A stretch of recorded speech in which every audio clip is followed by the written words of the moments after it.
Bismillahirrahmanirrahim. Kita mulai saja. Assalamualaikum warahmatullahi wabarakatuh. Waalaikumsalam warahmatullahi wabarakatuh. Ya, selamat bertemu lagi di tahun yang baru, tahun 2023. Kita bertemu lagi di seminar atensi hari ini, hari Minggu, tanggal 8 Januari 2023. Semoga Ibu dan Bapak peserta semuanya, khususnya yang hadir di seminar atensi kali ini dalam keadaan sehat, juga semua keluarga yang ada di rumah juga dalam keadaan sehat. Baik, seminar atensi hari ini agak-agak seru banget gitu ya. Agak sensitif tapi seru banget sebetulnya temanya. Sensitif dan seru sebetulnya ya. Karena temanya cukup menggelitik gitu ya. Oke, tema hari ini di seminar atensi kita akan membahas tentang lebih mengenal dan waspada LGBT pada remaja. Oh, kan begitu disebut LGBT langsung ini seru banget nih, wajib hadir katanya. Ini kan banyak yang DM saya, Mbak. Wah, wajib hadir, wajib hadir. Oke. Nah, tema kita kali ini kita akan ditemani oleh narasumber yang nun jauh di sana di Kalimantan. Alhamdulillah kita akan ditemani oleh, saya panggilnya Mbak, soalnya masih muda banget. Dengan Mbak Niswatun Lutfiah SC. Beliau sebagai pendiri Yayasan Rumah Karakter Bina Insan Aktis. Aktis itu singkatan dari Attitude Islam. Coba kita sapa dulu. Assalamualaikum Mbak Niswatun. Waalaikumsalam warahmatullahi wabarakatuh. Apa kabar Nah, semuanya? alhamdulillah, mudah-mudahan Mbak Niswatun juga sehat ya. Nah, ini narasumber kita nih. Mbak, makasih banyak loh, ini sudah jauh-jauh dari Kalimantan. Nggak datang sih, tapi maksud saya jauh banget dari Kalimantan. Di antara kesibukan Mbak ini masih mau berkenan untuk sharing ilmunya. Terima kasih Oke, banyak. siap. Iya. Nah, mungkin di sini ada beberapa yang sudah pernah kenal dengan Mbak, mungkin juga ada yang belum kenal gitu ya. Saya coba perkenalkan dulu ya, Mbak. Oke, izin Izin share. matikan ini dulu ya, mikrofonnya dulu ya. Boleh, boleh, boleh. Monggo. Oke, nah kita kenalan dulu dengan narasumbernya. Iya, jadi hari ini kita akan ditemani oleh Mbak Niswatun Lutfiah SC. Beliau, nah kan muda banget ya, kelahiran tahun 1988. Beliau sekarang beralamatkan di Sampit. Nah, siapa nanti peserta yang juga hadir dari Sampit? Boleh kasih reaction ya. Beliau menyelesaikan pendidikan terakhirnya di Fakultas Psikologi Strata 1 atau S1 di UNM Malang. Ini riwayat pendidikannya, beliau memang banyak menghabiskan waktunya besar di Sampit ternyata ya, tapi mengambil pendidikan kesarjanaannya di Fakultas Psikologi Universitas Muhammadiyah Malang. Pengalaman kerjanya, nah ini beliau pernah sebagai pendamping pasien skizofrenia di Yayasan Dian Atmajaya Lawang tahun 2009 sampai 2011. Kemudian sebagai tenaga kerja sarjana lanjut, tenaga kerja di Dinas Tenaga Kerja dan Transmigrasi Kabupaten Kota Waringin Timur. Kemudian, sebentar lanjut ke sini. Iya. Kemudian beliau juga pernah sebagai pendamping program Keluarga Harapan atau PKH di Dinas Sosial Kabupaten Kota Waringin Timur dan sebagai konselor anak di LSM Lentera Kartini hingga sekarang juga sebagai kepala pengasuh di TPA Rumah Karakter Bina Insan Aktis. Maksudnya ini punya beliau sebagai kepala pengasuh. Nah, kemudian pendidikan dan pelatihan yang pernah diambil, ini banyak sekali nih ya. Kayaknya nggak cukup dibacain satu hari nih Mbak. Beliau praktek pendidikan karakter dan pendekatan saintik yang sukses membangun karakter, daya pikir kritis, dan kreativitas anak. Kemudian pernah juga mengambil pelatihan guru dan tenaga pendidik kelompok bermain, banyak sekali ya, pendidikan dan pelatihan pendamping PKH dan bimbingan teknis TKPMP. Oke, kemudian, nah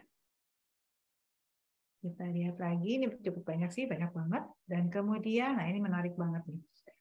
Pernah mengambil pelatihan pengembangan kepribadian dan kepemimpinan, kemudian aplikasi internet dan diklat KSR PMI unit UMN. Nah, pengalaman organisasinya juga banyak.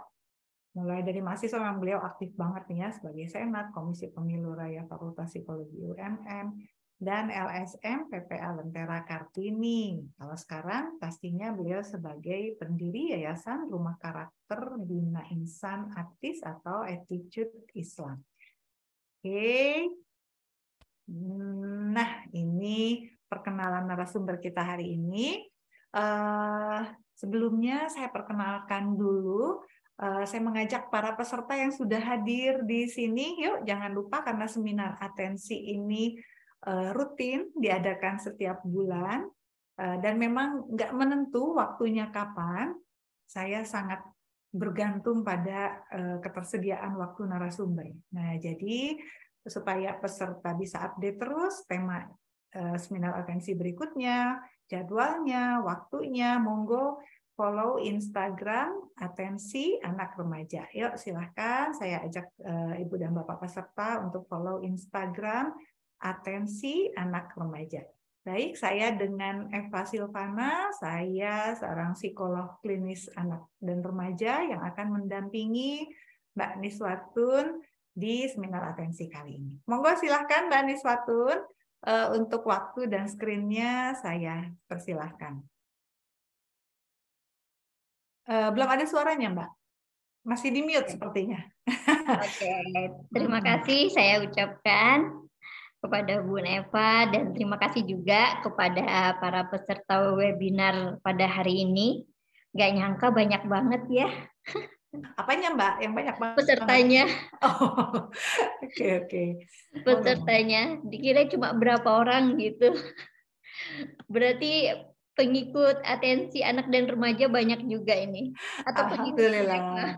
Alhamdulillah, mudah-mudahan bertambah banyak ya, mudah-mudahan bertambah banyak. Amanahnya makin banyak, Mbak. Iya, benar. Oke, siap. Kita langsung aja kali ya. Oke, saya share screen sekarang berarti ya. Oke, baik. Sudah muncul dulu. Oh, sudah salah. Bentar, Mbak, saya munculkan dulu ininya.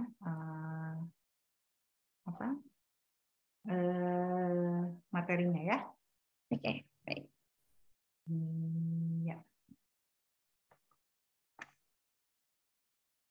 Bentar.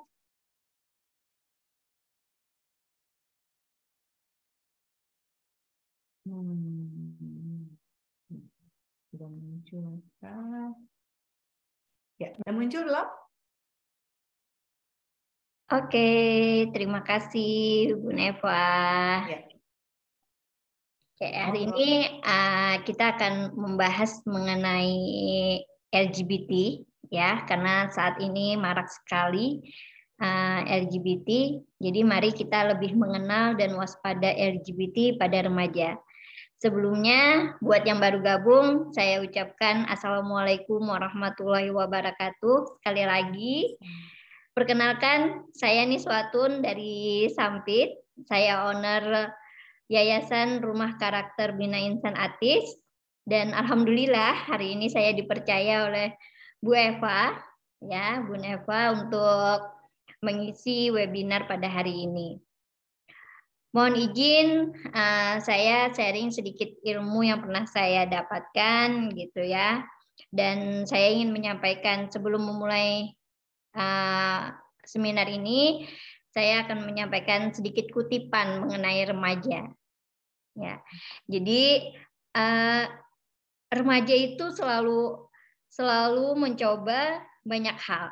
Ya, remaja selalu mencoba banyak hal, berusaha mencari hal yang cocok dengan dirinya. Generasi muda adalah kabel yang rapuh, dengan mana yang terbaik dan terburuk dari generasi orang tuanya dikirimkan padanya. Pada akhirnya hanya ada dua hal yang dapat diwariskan orang tua kepada remajanya, yaitu akar dan sayap. Yuk, mari kita bahas mengenai LGBT ini pada remaja. Oke. Ini biodata saya, tadi sudah disampaikan oleh Bun Eva ya. Next aja.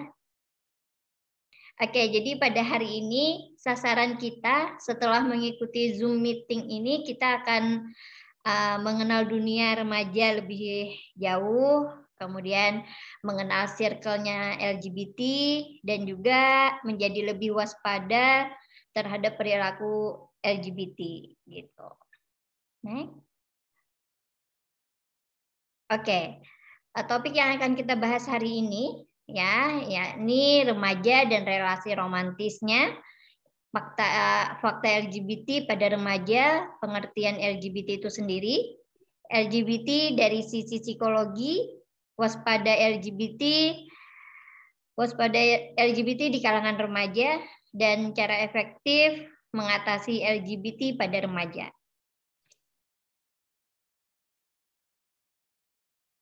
Oke, sebelum memasuki pembahasan lebih jauh, kayaknya ini pembahasan yang begitu sensitif ya. Saya agak-agak khawatir juga gitu. Jadi kita sedikit game dulu boleh? Boleh, Mbak. Oke. Jadi game kali ini adalah tebak kata. Ini stop share atau masih begini? Gimana? Nggak usah di stop share ya, Iya. layarnya. Oke. Tetap aja. Tebak kata. Jadi silahkan peserta webinar melihat saya dan tebak kata yang saya ucapkan. Gitu. Oke. Ya. Oke. Sudah siap? Ya, siap, Mbak. Jawabnya gimana peserta? Ditulis di kolom chat? Nanti satu kali ya yang raise hand. Ya. Oke, Mbak Niswatun yang cek raise hand karena saya lagi share screen, saya nggak bisa cek. Nah ya, monggo. Siap. Oke. Sudah siap? Mungkin ini ya. Ketik di kolom chat dulu kali ya. Udah siap belum nih pesertanya nih? Oh, boleh yuk peserta. Kita mau make sure aja. Udah pada siap belum? Nah, kalau siap coba tulis di kolom chat nih. Sudah siap. Gitu. Coba kita cek, Mbak. Oke. Mari kita cek, Mbak. Udah siap belum nih Siap, peserta atau kasih nih? jempolnya. Oke. Oh, siap katanya, dari Mbak Dia. Oke, yang lain siap nggak? Jangan-jangan Mbak Dia aja nih yang siap nih. Iya nih. Yang lain mana nih? Siap katanya tuh Mbak. Oke. Insya Allah siap semua ya, walaupun mendung-mendung kelabu. Iya benar ini. Insya Allah siap Mbak. Monggo. Oke, baik. Kita mulai ya. Kayaknya saya perlu besarin layar ya. Saya stop share dulu ya supaya mukanya Mbak Anies. Jadi wajah saya yang terlihat nih. Betul. Monggo. Ada dari Langkat tuh Mbak. Dari Dr. Anda Yuni Astati dari Langkat. Siap katanya. Monggo Mbak. Oke.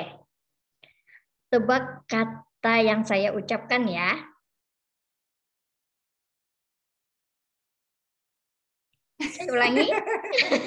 Kata apa kalimat tuh Mbak? Hah? Kata apa kalimat? Kalimat. Oh, kalimat. Oke, satu kalimat.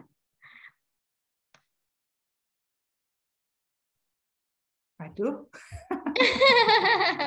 Ada yang mau jawab nggak? Yang Coba, jawab dapat hadiah dari saya. Waduh tuh dapat hadiah tuh dari narasumbernya. Dan jawabannya nanti saya sampaikan di akhir webinar. Jadi penasaran. Jadi penasaran ya.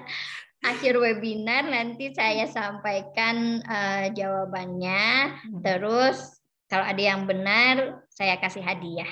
Aduh, berapa kata tuh Mbak satu kalimatnya yang Mbak ucap? Gimana? Ada berapa kata yang Mbak 3. ucap? Nah, boleh diulang lagi nggak Mbak? Oke. Katanya. Ada 3 Saya ulang kata. ya. Oke.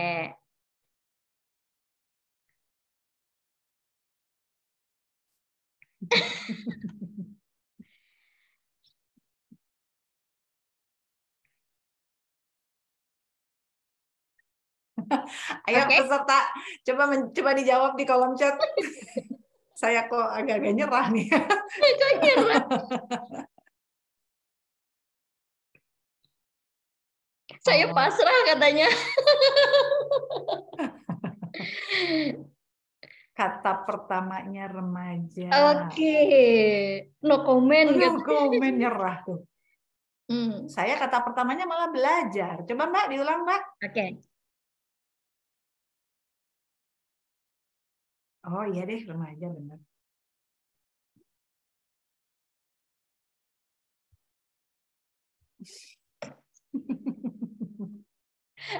Karena Bun Eva juga nggak saya briefing tadi.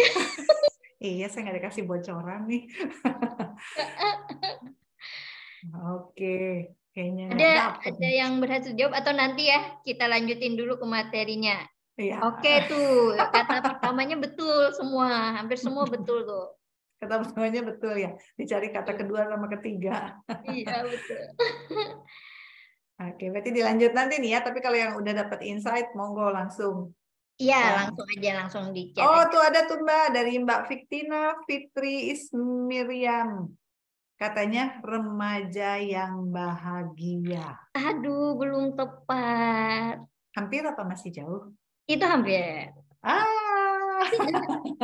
Monggo. Terakhir deh Mbak, monggo gerakan mulutnya. Oke.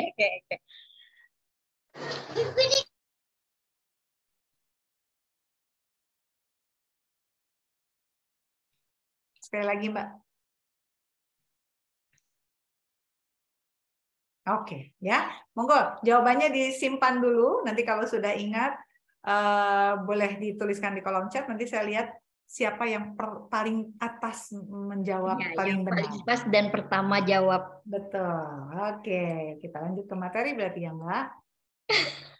Penasaran nih Semangat. Udah gitu disimpan di akhir nih jawabannya. Ya. Oke. Oke, kita lanjut. Kita lanjut dulu ya. Nanti yang mau jawab tadi sambil jawab aja di chat. Ya. Oke, kita lanjut. Sebelum kita memulai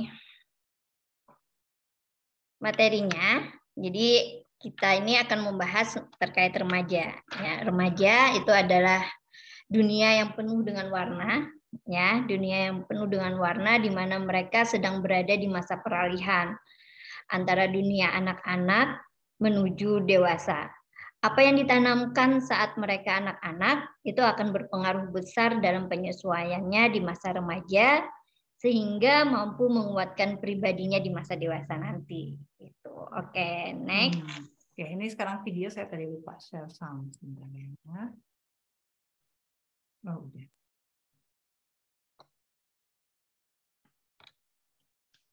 Nah, ini videonya ya. Kita lihat dulu. Satu-satu dulu aja. Nama samaran?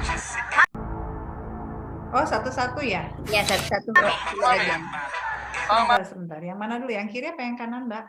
Yang hasil penelitian dulu. Oke, kedengeran ya barusan suaranya ya? Iya, kedengeran.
jadi dari video pertama ini ya, dari video pertama ini kita lihat bahwa remaja Indonesia banyak mengalami gangguan mental, itu terutama gangguan kecemasan yang membuat mereka menjadi fobia sosial. Ada beberapa kasus yang pernah saya tangani ya Bun Eva ya. Jadi ada nih anak yang begitu cemas dengan kondisi fisiknya. Dia merasa begitu cemas dengan kondisi fisiknya.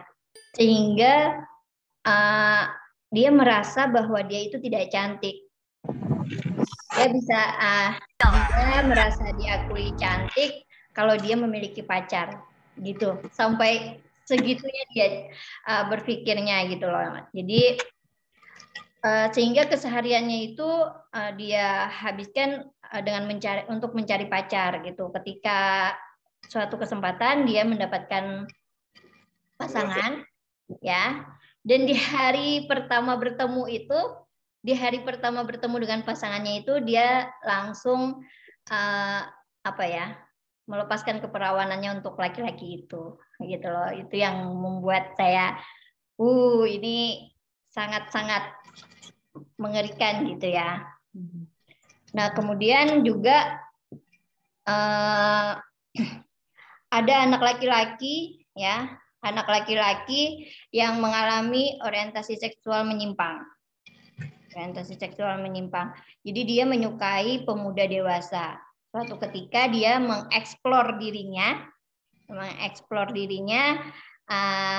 menghubungi seseorang pria dewasa yang dia kenal gitu, dia hubungi, kemudian dia ajak untuk melakukan hubungan seks gitu ya. Kemudian bertemulah mereka di tempat yang mereka janjikan itu, dan ternyata akhirnya dia dipukul oleh pria dewasa itu gitu loh. Jadi banyak sekali sebenarnya masalah-masalah yang terjadi di kalangan remaja kita gitu. Oke, kita lanjut ke video yang kedua. Nama samaran? Mami. Oh, Mami. Nah, Mami di sini kan Mami di mana-mana viral kan? Nah, terus ada yang bilang yang bertubuh lunak akan ditangkap, gimana? Gak tahu. Takut nggak? Takut. Kan kamu aslinya cewek. Cewek kan? Iya. Ya ngapain takut? Berarti aku nggak takut. Iya. Mami pacarnya namanya siapa? Nggak boleh pacar. Tadi Punya Rehan. Rehan. Iya. Ada pesan buat Rehan?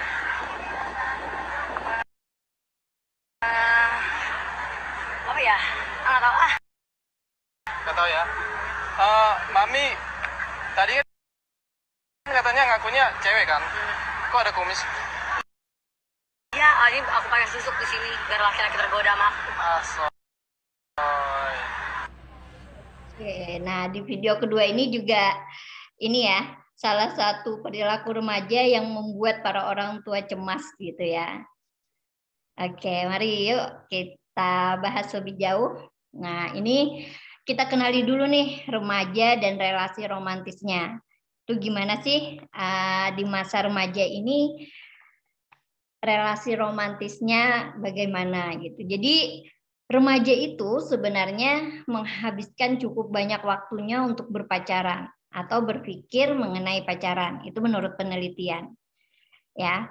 Nah, pacaran itu dapat merupakan sebuah bentuk rekreasi, sumber status, sebuah setting untuk mempelajari relasi yang akrab dan juga satu cara untuk menemukan pasangan. Jadi di sini di masa ini ya, di masa perkembangan remaja ini mereka sedang belajar sebenarnya.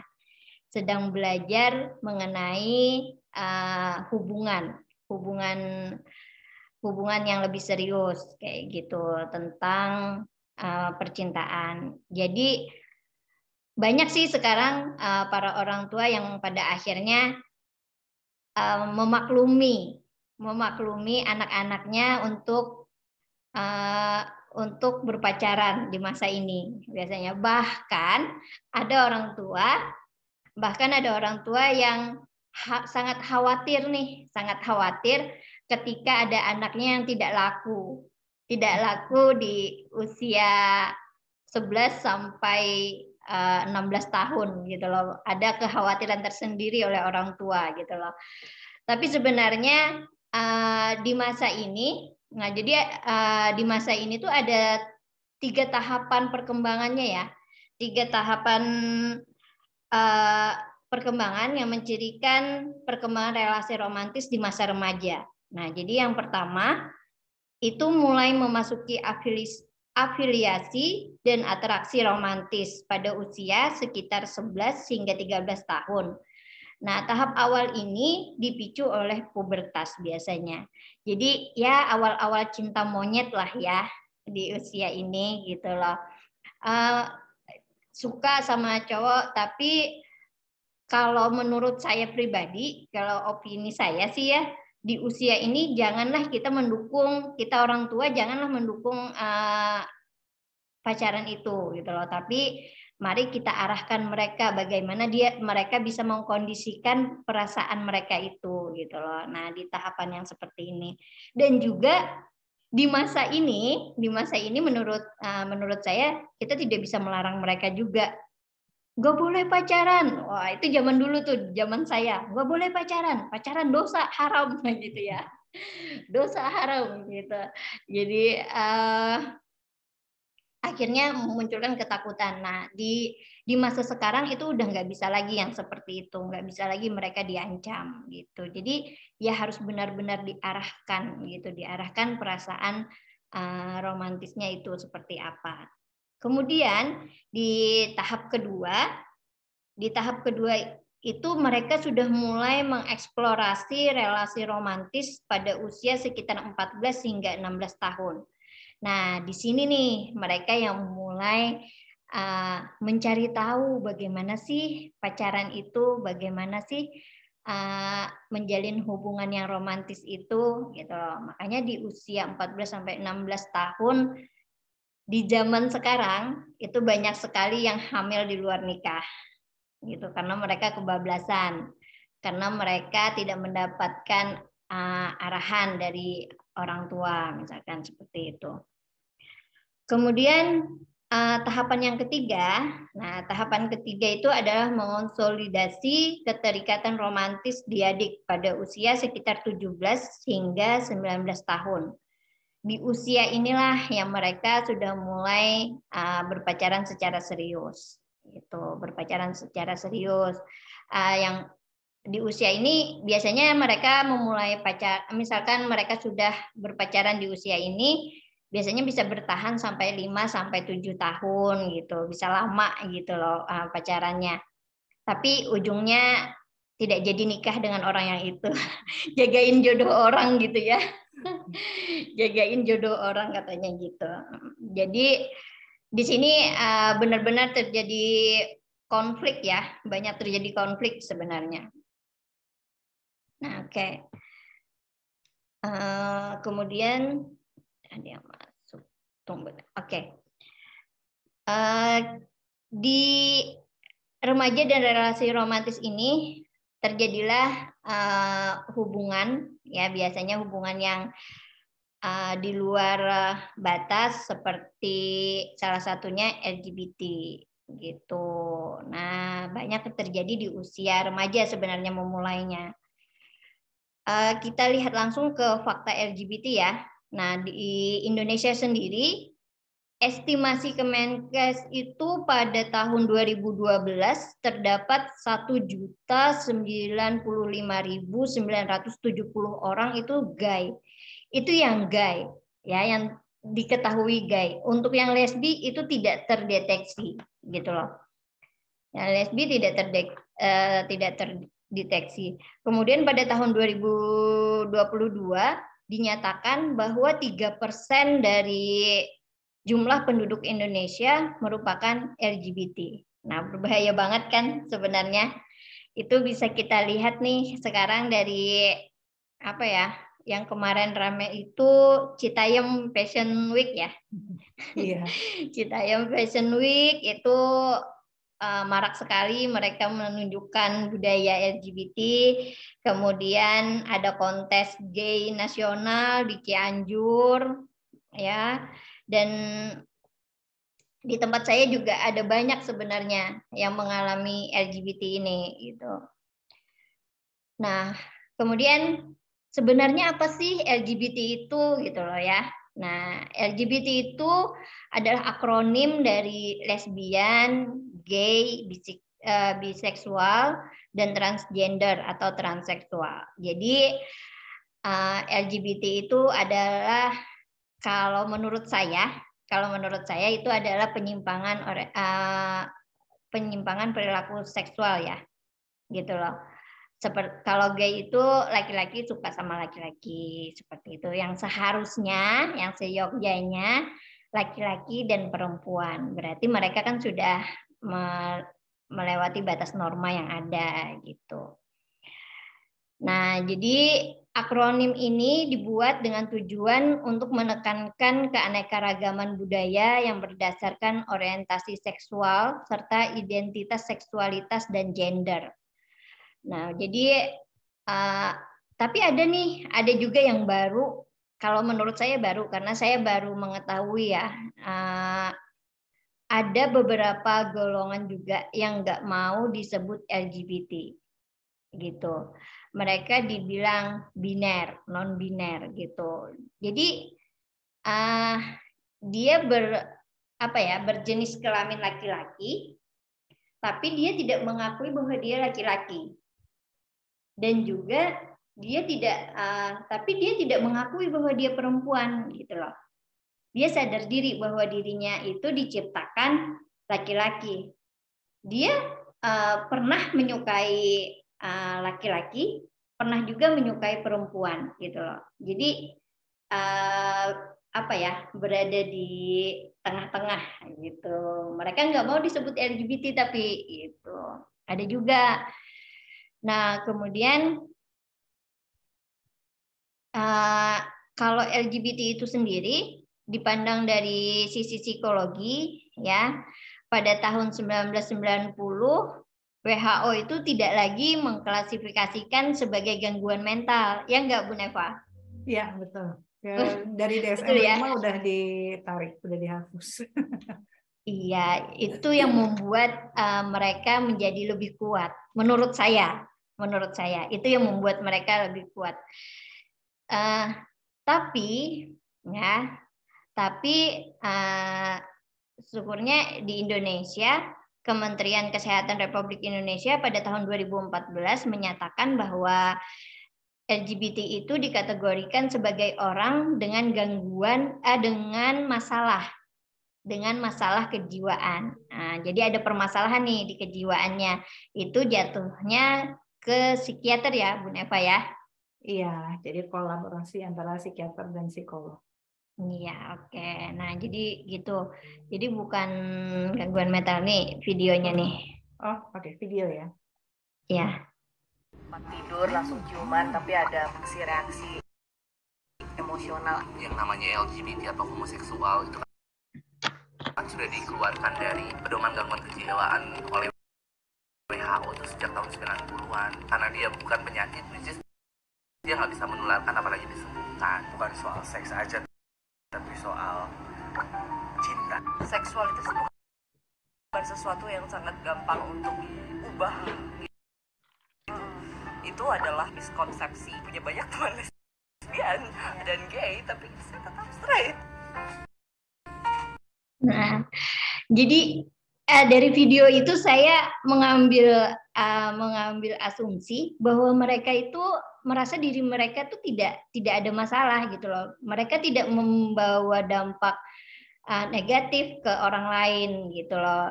Bahwa mereka itu orang yang sehat dan tidak akan tidak akan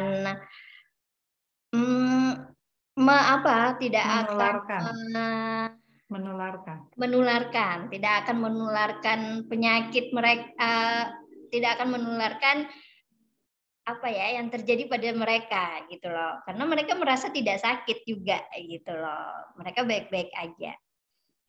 Nah, oke. Jadi sebelum kita lebih waspada, kita harus tahu dulu nih ciri-ciri LGBT itu seperti apa sih gitu ya.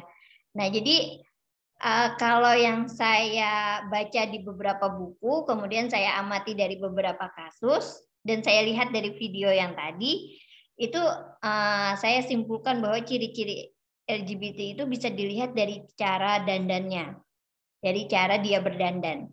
Kalau laki-laki itu, ya laki-laki gay itu, dia bisa menghabiskan waktu berjam-jam untuk bersolek, seperti itu. Untuk bersolek. Kemudian dia akan lebih wangi, lebih rapi, dan lebih menawan daripada laki-laki yang lainnya, gitu. Daripada anak laki-laki yang lainnya. Mereka sangat peduli dengan tampilan mereka. Berbeda halnya dengan yang lesbian ya. Berbeda halnya dengan yang lesbian. Kalau yang lesbian mereka akan lebih cuek gitu ya. Mereka akan lebih cuek. Kemudian apa ya berdandannya seperti laki-laki seperti itu. Nah, kemudian ciri yang lainnya itu bisa dilihat dari acara TV favoritnya ya. Kalau yang gay itu biasanya anak yang gay itu biasanya dia lebih suka nonton gosip gitu. Laki-laki yang suka nonton gosip, lebih suka ngegosip, kemudian dia suka tontonan yang fashion kayak gitu. Nah, kemudian juga bisa dilihat dari pandangan matanya. Ketika kita ajak dia jalan-jalan, kita lihat tuh pandangan matanya ke siapa. Laki-laki, kalau laki-laki pasti ngeliriknya ke wanita cantik, ya enggak? Pasti ngeliriknya ke wanita cantik. Pasti langsung gitu kan, langsung ada perasaan bahagia ketika melihat wanita cantik. Tapi berbeda halnya dengan laki-laki gay ini. Nah, kalau laki-laki gay itu mereka pasti lebih tertarik pada laki-laki yang maco gitu. Lebih tertarik pada laki-laki yang maco. Gitu. Nah, selain dari pandangan mata bisa dilihat juga dari bentuk tubuh. Bentuk tubuh mereka mau terlihat atletis biasanya gitu, suka berbaju ketat seperti itu ya, supaya menonjolkan bentuk tubuhnya gitu loh, bahwa dia memiliki, maaf ya Bu Neva, buah dada juga gitu ya, bahwa mereka menonjolkan apa yang ada di diri mereka gitu. Nah, kemudian juga menjaga jarak dengan lawan jenis biasanya seperti itu. Kemudian bisa kita perhatikan gestur dan sikapnya. Entah kenapa laki-laki gay itu mau ditutupin bagaimanapun, jari kelingkingnya itu pasti ngangkat. Saya juga bingung Bun, kenapa ya kira-kira ya? Saya malah baru tahu Mbak. Kenapa tuh kira-kira? Jadi mereka itu tanpa sadar, kalau makan megang garpu itu kayak gini jadinya. Saya aja nggak bisa nih kayak gini. Tapi mereka tuh lentik banget gitu megang ketika memegang sesuatu. Apalagi kalau mereka jijik dengan sesuatu ya. Gitu biasanya. Kayak gitu kan biasanya gitu. Nah, itu bisa diperhatikan dari hal-hal kecil itu gitu loh. Nah, kemudian juga senang berbelanja biasanya. Kalau laki-laki gay itu dia senang berbelanja, tapi kalau yang lesbian itu biasanya senang membelanjai. Oh gitu ya. Jadi ada teman wanita nih yang dia suka, teman wanitanya suka apa pasti dibelikan gitu, langsung diadakan seperti itu biasanya. Nah, kemudian juga dari jenis film yang ditonton. Nah, dan yang terakhir saya lihat wajahnya itu hampir mirip gitu loh. Mereka itu memiliki wajah yang teduh dan tatapan yang teduh gitu. Jadi kayak nyaman ngelihat dia. Boleh saya sebut nggak namanya di sini? Wah, jangan nanti masuk Jangan di ya. YouTube, Mbak. Iya makanya. Nah itu saya nggak sebut deh ya. Salah satu Ada contoh aja public kayak yang figure lagi ya. tinggal di luar negeri sana ya. Iya, ada public figure mungkin ya. Itu dia gimana ya, wajahnya tuh teduh gitu, kayak tatapannya pun kayak penuh kasih gitu kan gitu. Nah seperti itu. Oke, jadi sebenarnya ada tuh Mbak, dari ciri-ciri itu kita perlu waspada terkait LGBT terhadap remaja, apalagi anak-anak kita. Jadi kita harus benar-benar apa ya, benar-benar mengamati anak-anak kita saat ini gitu loh. Fenomena LGBT itu sudah tidak lagi menjadi hal yang tabu bagi remaja. Ini bahkan menjadi sebuah citra diri yang membuat mereka bangga karena dapat memenuhi tuntutan hidup hedon mereka. Jadi gitu, karena remaja-remaja sekarang itu apa ya, mereka dituntut untuk memiliki barang-barang yang mewah. Nah, terkadang mereka yang memiliki ekonomi ke bawah mengambil jalan pintas itu dengan cara yang seperti itu gitu ya, memenuhi hasratnya, memenuhi keinginannya untuk memiliki benda, akhirnya dengan cara-cara yang tidak benar, biasanya kebanyakannya seperti itu. Nah, karena kita sudah waspada, kita pasti punya para ibu di rumah itu pasti ada cara efektif untuk mengatasi LGBT. Kalau dari saya pribadi, untuk cara efektif untuk mengatasi LGBT itu dengan cinta, gitu. Jadi kita para orang tua, para pembimbing, gitu ya, pendidik itu, yuk kita atasi LGBT ini dengan cinta, gitu. Nah, C-nya itu kita cari tahu nih penyebabnya apa, gitu. Kita cari tahu dulu, kita ajak ngobrol dulu, kenapa sih, gitu. Tidak langsung menjudge mereka, gitu. Tidak langsung ngejudge mereka. Kenapa kamu kok begini? Kamu kok kemayu banget misalkan, atau apa kayak gitu ya. Nah, tapi yuk kita cari tahu dulu penyebabnya apa gitu loh. Nah, kemudian kita berikan ikatan penuh sayang. Ikatan itu jadi gimana ya? Kita itu enggak lebih menjaga mereka gitu loh. Lebih menjaga mereka, tapi dengan kasih sayang, bukan dengan apa ya, judge yang menakutkan mereka. Kamu nggak boleh kayak gini misalkan. Itu perbuatan yang tidak baik misal. Itu hal-hal yang seperti itu aja sudah membuat mereka merasa diabaikan, mungkin gitu loh. Jadi yuk kita ikat mereka dengan penuh sayang, kayak gitu. Kita berikan ikatan yang penuh sayang. Nah, kemudian kita tanamkan juga nih norma agama dan budaya. Ya, jadi agama dan budaya itu sudah sangat melindungi kita, ya. Apalagi di semua agama saya rasa itu melindungi kita, dan semua agama tidak tidak menerima LGBT. Ya enggak, Bun Eva?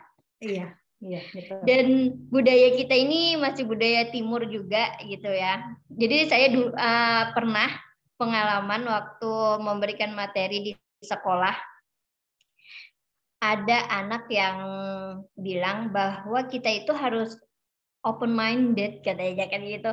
Kita tuh harus open minded, Bu, terhadap LGBT ini, katanya. Kita tuh harus terima mereka, katanya. Oke, kita terima mereka, tapi kita perbaiki mereka gitu loh. Kita perbaiki mereka gitu. Jadi kita tanamkan norma-norma agama dan budaya yang tepat gitu. Kemudian juga setiap apapun yang dia sampaikan, kita tanggapi dengan penuh kasih. Kita tanggapi dengan penuh kasih, kemudian kita berikan arahan yang baik untuk mereka. Dan juga kita sangat memerlukan, kita para orang tua, pembimbing dan pendidik itu sangat memerlukan akal sehat untuk menghadapi mereka. Gitu. Oke, next. Nah, ini jadi tugas kita bersama ya, Bun Eva ya. Ya, tugas kita bersama untuk lebih mengenali dunia remaja dengan bijak gitu. Jadi kita tidak bisa juga menjadi teman seperti sahabat menurut saya tidak bisa juga seperti itu. Tapi kita juga tidak bisa menjadi orang tua yang diktator misalkan gitu. Itu juga tidak baik. Jadi kita tugas kita bersama nih untuk mengenali dunia remaja dengan bijak.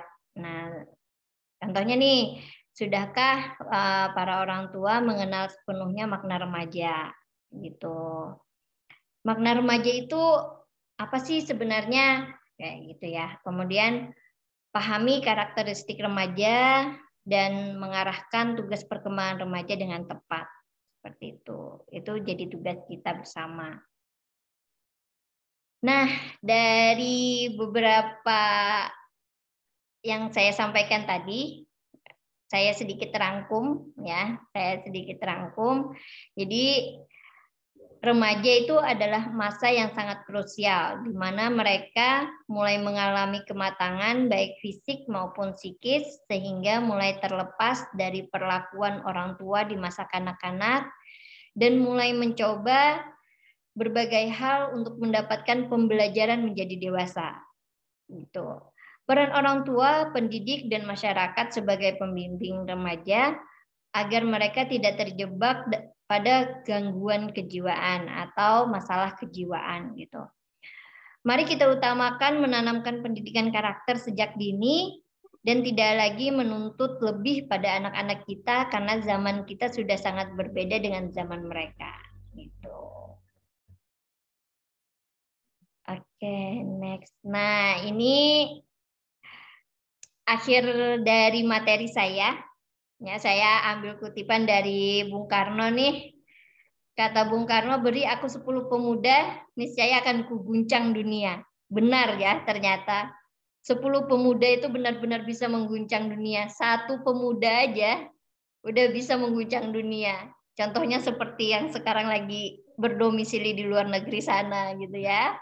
Nah, jadi yuk mari kita lebih waspada terhadap LGBT. Itu aja kali Bun Eva dari saya. Oke. Iya. Baik, Mbak, semangat banget ya tadi closing-nya ya. Yang muncul Bung Karno. Keren. Terima kasih banyak Mbak Anis Watun untuk paparan materinya. Sekarang kita masuk ke sesi tanya jawab. Sesi tanya jawab ini karena waktunya terbatas narasumber kita, jadi saya berikan kesempatan 2 peserta yang bertanya langsung open mic dan 2 peserta yang berkenan untuk menuliskan pertanyaannya di kolom chat. Yuk, monggo. Hanya ada 4 pertanyaan berarti ya. Saya sambil menunggu peserta yang menulis di kolom chat dan juga yang mau open mic, langsung aja open mic ya. Ayo. Nah, ada Bu Rimayani. Monggo silahkan Bu Rimayani. Bu Rimayani dari mana Bu Rimayani? Oke, selamat sore Bu Eva dan Selamat Bu sore. Niswatun. Bu Rimayani dari mana? Saya dari Jakarta Ibu, kebetulan guru SMP juga di sekolah Jakarta. Oh, bareng dengan saya berarti ya, kita dari Jakarta. Ya, gimana Bu? Saya mau tanya Ibu, jadi saya punya murid laki-laki, kebetulan dia kelas 8. Setelah kami amati guru-guru gitu ya, ternyata dia tuh terlihat seperti perempuan. Jadi dia laki-laki tapi lebih terlihat seperti perempuan, mulai dari penampilannya. Terus saya lihat juga dia nonton K-pop. Terus saya sempat lihat juga dia sempat pakai make up ke sekolah. Mungkin lebih ke sunblock mungkin ya. Cuma sunblocknya yang white cast, yang ada efek putihnya gitu. Iya, jadi kelihatan ya Bu. Iya, kelihatan. Dan itu ciri-ciri tersebut sudah ada sejak SD. Sekarang anak itu udah kelas 8. Pada suatu ketika pernah kita ada event yang kebetulan anak itu tuh buka WhatsApp-nya di laptop sekolah. Jadi setelah dia buka laptop di sekolah, terus kita juga udah mengamati si anak itu sudah mulai bergelagat seperti perempuan, dan sempat ada pertanyaan dari anak-anak kelas 7, Miss, kalau misalkan di sekolah ada yang LGBT itu gimana gitu. Kalau ada yang bi itu gimana gitu. Kita yang guru-guru tuh sempat kaget ya Bu ya. Loh kok anak kelas 7 nanyanya seperti ini gitu. Terus karena ada anak laki-laki itu yang ciri-ciri kayak gitu dan kebetulan WhatsApp-nya nyangkut di laptop sekolah, akhirnya tuh saya wali kelasnya kebetulan ya Bu ya. Saya dengan guru lain tuh buka WhatsApp-nya. Kita cari keyword LGBT. Ternyata ada tuh Bu percakapan antara si anak laki-laki itu yang kelas 8 sama anak yang kelas 7 perempuan. Oh, satu sekolah. Iya, satu sekolah. Terus di chatnya itu dia bilang, I'm gay, I'm bi, gitu-gitu, Bu. Kita yang guru-guru itu sempat kaget kan. Wah, ternyata kita punya murid yang dia punya apa ya? Berarti agak menyimpang gitu kan, agak berbeda dengan seharusnya gitu, yang seharusnya dia suka sesama jenis tapi dia juga gay, dia bilang dia biseksual dan yang lain-lain gitu. Nah, kalau dari pihak sekolah, terutama saya sebagai wali kelasnya ya Bu ya, saya harus seperti apa terhadap anak itu, terus gimana caranya supaya saya tuh tahu, oh iya, ternyata anak itu benar LGBT atau ternyata itu hanya percakapan biasa, kayak gitu sih Bu. Aku lebih nanya gimana caranya supaya tahu juga mungkin penyebabnya dia LGBT itu apa. Karena kan kalau sebagai guru di sekolah cuma bisa mengamati perilaku anak-anak di sekolah, apakah ada yang sesuai atau tidak. Tapi kalau untuk lebih dalam gitu-gitu kan saya juga nggak bisa ya Bu ya. Karena saya juga punya batasan sebagai guru di sekolah. Nah, itu sih Bu yang ingin saya tanyakan. Terima kasih. Oke, baik. Terima kasih Bu Rimayani. Bu Rimayani dari Jakarta. Ya ini suara hati seorang guru yang saya bilang luar biasa ya, guru memiliki concern untuk muridnya, dan ini kebetulan wali kelasnya dan mau membantu untuk membantu sebetulnya ya. Ini benar. Saya sebagai guru ada kekhawatiran harus bagaimana. Boleh Mbak Niswatun, boleh sharing aja gimana nih kalau posisinya sebagai guru. Saya tahu posisi guru itu ada di tengah-tengah gitu, saya tahu banget gitu kebingungannya. Mau bertindak keras susah, mau mengambil tindakan langsung juga nggak bisa, gitu, karena ada batasan-batasan dan peran, gitu ya. Ini harus seperti apa nih Mbak? Dan saya yakin ini kasus seperti Bu siapa tadi? Bu Nimayani ya? Bu Nimayani banyak sekali, gitu. Ya benar. Oke, jadi yang pertama, kalau menurut saya sih Bu Nimayani ngobrol berdua dulu, gitu. Ngobrol yang dalam dulu sama dia, memastikan gitu bagaimana pandangan dia terkait seksualitasnya gitu, tapi dengan bahasa yang ringan gitu, bahasa yang ringan. Jadi ngobrol dulu berdua, kemudian ketika memang dia bilang adalah arah ke sana ya, pasti Ibu Rimayani lebih mengetahuinya.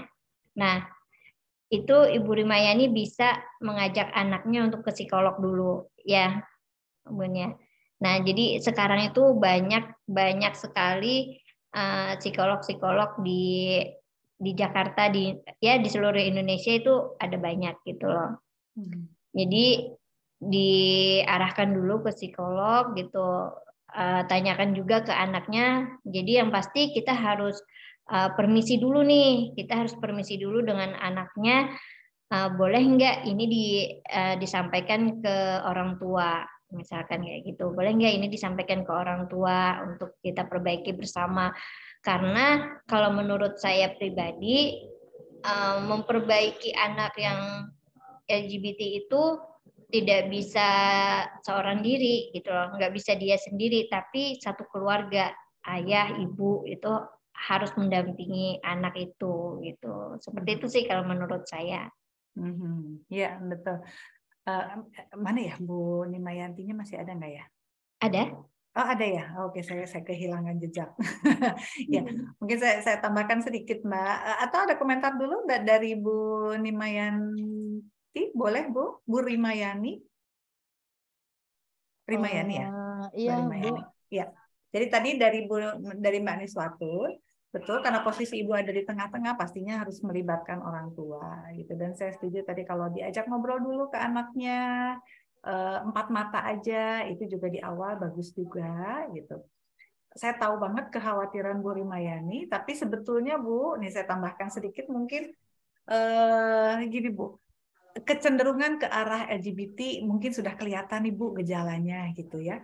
Dan betul anak-anak di usia segitu kadang sudah mengekspos dirinya, aku non binary loh, aku binary loh, aku LGBT loh gitu. Tapi jangan lupa sebetulnya kepribadian manusia itu kan baru akan terbentuk. Sebetulnya ada teori baru bahwa kepribadian tuh bisa berubah gitu, bisa berubah dinamis gitu ternyata gitu ya. Dan alhamdulillahnya sudah tertangkap nih gejalanya di usia sekarang, di usia SMP. Jadi kalau mau diperbaiki itu masih bisa banget gitu. Jadi walaupun anaknya udah bilang, aku LGBT loh, masih bisa diperbaiki gitu ya. Itu yang pertama. Kemudian yang kedua, memang pendekatan dari, nah karena ibu posisinya di sekolah, iklim di sekolah juga turut berpengaruh ke anak. Maksudnya himbauan-himbauan dari sekolah, kemudian program-program dari sekolah, itu akan sangat membantu anak-anak untuk terhindar dari LGBT ini. Gitu. Ini mungkin saya memberi masukan untuk guru-guru di sekolah bahwa program-program dari sekolah juga bisa sangat membantu gitu. Dan tadi himbauan, kemudian peringatan-peringatan, nggak hanya sekali 2 kali, itu bisa setiap hari diingatkan juga, itu juga akan sangat membantu gitu. Dan kemudian tadi betul kata Bu Niswatun, bisa ibu harus collab dengan orang tua, betul, karena ini tidak bisa diselesaikan oleh hanya guru saja di sekolah, oleh anak saja, dan oleh orang tua saja sebetulnya gitu. Jadi memang harus ada kolaborasi di antara guru sekolah, orang tua dan guru ya, tadi seperti Mbak Niswatun sampaikan ya Mbak. Gitu. Boleh Bu Rimayani sambil kita diskusi aja. Ada tanggapan nggak dari Bu Rimayani? Sebenarnya Bu, kan kita ini taunya dari chat ya, jadi nggak sengaja gitu kita buka chatnya, kita cari kata LGBT ternyata keluar kan, sempat ada percakapan seperti itu. Terus kalau kita mau ngangkat ke sekolah, yang saya bingungin itu mulainya mau dari mana? Karena nggak mungkin juga saya bilang, saya buka chat anak ibu, gini-gini kan itu nggak mungkin ya Bu ya, karena itu si anak. Gitu. Ada guru BK kan Bu di sekolah? Iya ada. Ada guru BK. Sebetulnya bisa berawal dari apa yang ibu bisa amati dulu Bu. Kayak tadi itu ibu sebutkan dari gerak-geriknya, dari penampilannya. Sebetulnya pun kalau misalnya ibu mau menunjukkan fakta bahwa di WhatsApp itu muncul ini, itu juga boleh kok Bu, nggak apa-apa kok Bu. Gitu. Dan tenang aja bahwa ini konfidensial, hanya kami yang tahu. Gitu. It's okay Bu, fair itu namanya. Itu namanya fair gitu. Jadi nggak ada syakwa sangka di si anak gitu kan. Ibu kata siapa, dari mana? Nah, nanti kan panjang lagi Bu gitu. Fakta aja udah langsung gitu. Bahwa kamu anak itu mention, dia mention kan bahwa dirinya LGBT. Jadi perlu diedukasi juga oleh guru BK, hati-hati dengan ucapan. Kalau kamu sudah mention bahwa kamu LGBT itu akan panjang urusannya gitu. Perlu dibuka pikiran si anak bahwa jangan bermain-main dengan kata-kata LGBT, bahwa aku gay loh, aku LGBT loh, itu sangat hati-hati. Itu karena anak-anak di usia segitu mereka belum punya daya antisipasi ya Bu gitu. Jadi tugas kita lah sebagai orang dewasa yang perlu mengedukasi anak-anak ini bahwa jangan sembarangan, betul, kita perlu arahkan, jangan sembarangan mention kata-kata LGBT, bahwa aku LGBT loh, hati-hati dengan ucapan itu. Karena di luar ini mangsa LGBT itu banyak banget, pemburu LGBT itu banyak banget gitu. Jadi karena mereka itu kaum minoritas, mereka pasti akan terus mencari mencari mangsa pastinya di luar gitu, karena mereka kaum minoritas gitu. Mereka, nah itu yang anak-anak yang nggak aware dengan itu, makanya mereka biasanya yang kayak tadi dengan seenaknya bilang aku LGBT loh gitu. Ya, Itu karena mereka mungkin sedang mengeksplor ya Bun Eva ya. betul. Jadi itu juga Hanya perlu diedukasi. hanya sebatas eksplor diri sebenarnya ya. Betul. Gimana nih kalau aku dandan, misalkan aku dandan berperilaku seperti perempuan, tapi kalau untuk masih di usia SMP itu masih bisa kita arahkan. Apalagi hebat nih Ibu Rimayani udah bisa melihat gitu loh. Jadi segera dirangkul aja gitu, kemudian segera ditangani. Betul. Karena kalau misalnya tidak ada edukasi dari sekolah, kebetulan kan yang nge-gap duluan kan dari sekolah gitu. Why not sekolah turut andil untuk mengedukasi gitu, Bu. Kasihan kalau tidak diedukasi, saya khawatir mungkin dari pihak orang tua di rumah dia tidak teredukasi juga gitu, untuk ngobrol dengan orang tua nggak ada waktunya, atau bahkan enggan untuk ngobrol dengan orang tua di rumah. Peran para guru ini di sekolah nih yang sangat penting gitu, karena edukasi dari mana lagi kalau bukan dari guru, dari orang tua nggak dapat, pastinya kan mereka mencari dari sekolah gitu. Kayak tadi Bu, jangan seenaknya untuk mention bahwa saya LGBT. Hati-hati gitu, bahwa pemangsa di luar ini banyak sekali gitu. Itu mungkin yang bisa, langkah kecil dulu yang bisa dilakukan dari pihak sekolah, mengedukasi, merangkul dan mengedukasi anak ini gitu. Sampaikan ke anak ini apa keuntungan dan kerugiannya kalau misalnya kamu gemulai, misalkan tadi laki-laki ya, kalau misalnya kamu gemulai gitu. Nanti kan anaknya nyebutin, ya aku nyaman kok Bu, aku begini, aku confident, aku pede dengan begini. Oke, itu keuntungannya. Apa kerugiannya kamu dapat?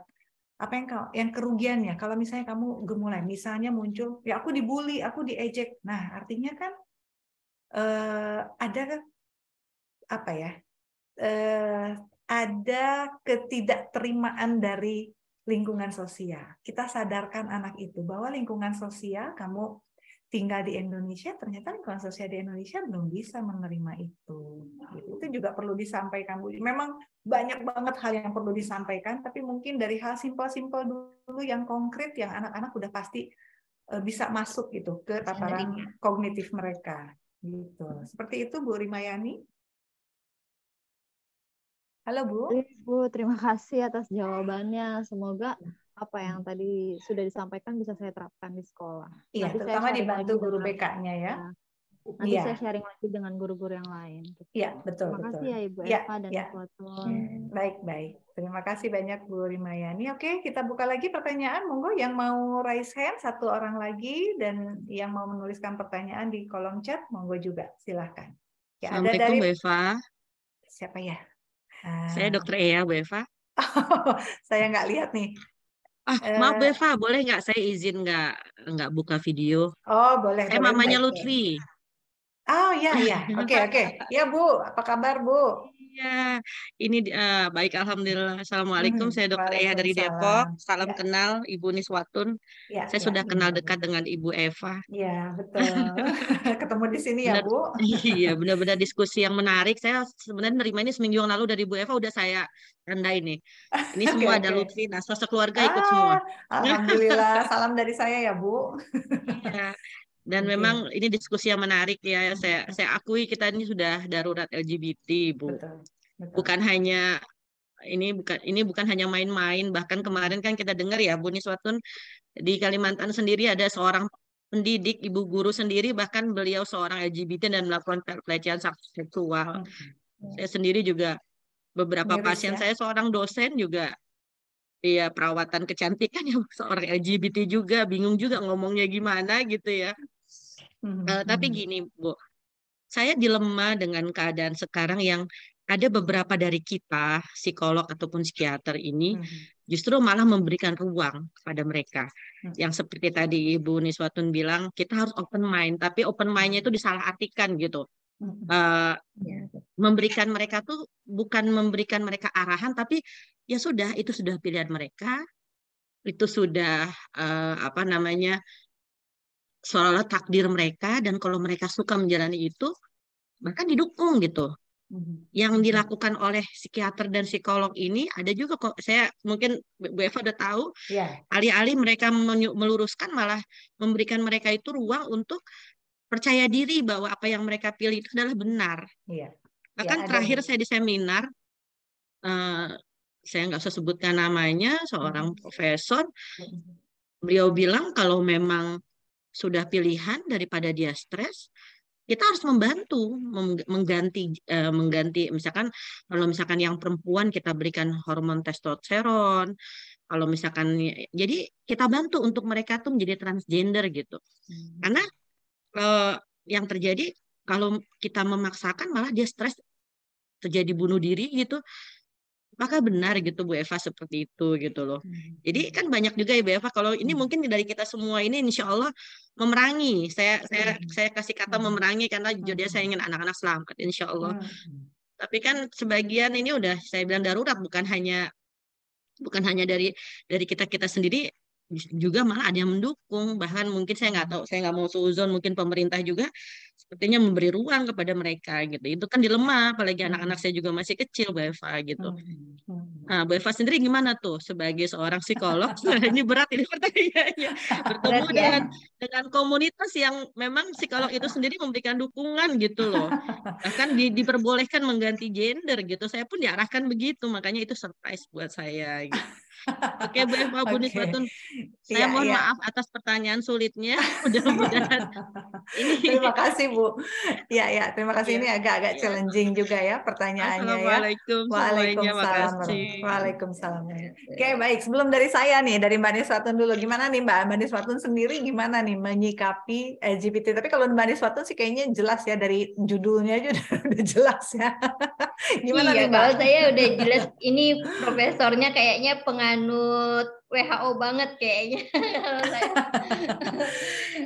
Jadi kalau saya sih itu tadi ya, kita dari mereka kecil, dari kita sadar bahwa dia mengalami penyimpangan misalkan ya, saya menganggapnya ini penyimpangan gitu.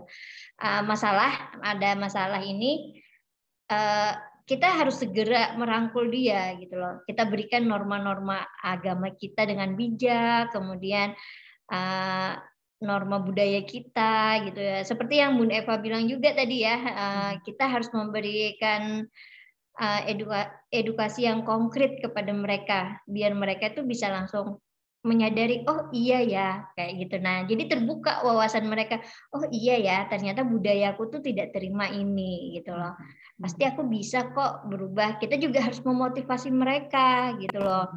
Memotivasi mereka bahwa mereka itu oke lah gemulai misalkan gitu ya. Oke lah gemulai, tapi lambat laun bisa kok gitu loh. Pasti bisa kok gitu loh. Mereka merubahnya gitu loh. Tinggal bagaimana kita memotivasi mereka. Misalkan ada yang membuli dia dengan, ih kamu gemulai atau apa segala macam. Nah, bagaimana dia menjadi lebih kuat gitu untuk menghadapi bulian dan segala macam, karena dalam proses memperbaiki diri itu akan ada banyak rintangan pastinya. Gitu sih menurut saya. Iya, betul. Oke, jadi ini memang udah kelihatan banget kalau Mbak Niswatun nggak setuju gitu ya. Iya, oke. Kalau saya pribadi sebetulnya saya juga memang menangani, betul, memang lagi banyak sekali. Saya paling kecil itu pernah menangani yang SMP ya. Jadi saya pribadi, betul tadi Ibu Ibu Eya, di sekolah-sekolah sudah ada ya.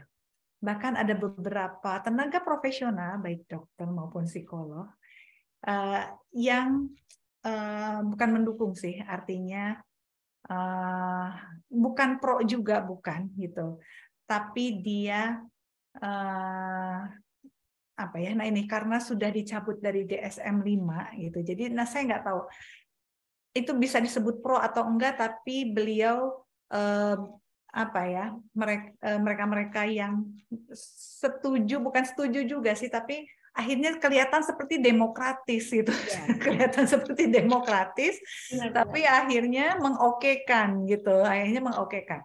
Kalau saya pribadi sendiri sih tadi saya sudah sampaikan, saya sering ke remaja-remaja yang terutama untuk kasus ini, kamu tinggal di Indonesia, gitu. Kamu tinggal di mana? Kamu tinggal di Indonesia, gitu. Kalau kamu tinggal, selama kamu masih tinggal di Indonesia, gitu,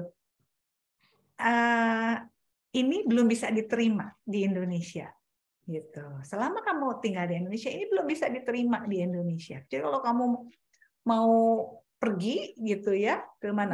Ke Amerika, monggo saja. Tapi kalau di Indonesia ini belum bisa diterima. Kamu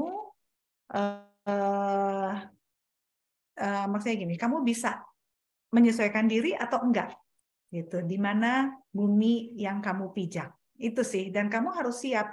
Seandainya kamu mempertahankan ini, kamu akan banyak dapat challenging banget untuk kamu. Nah, saya selalu membuka pikiran mereka.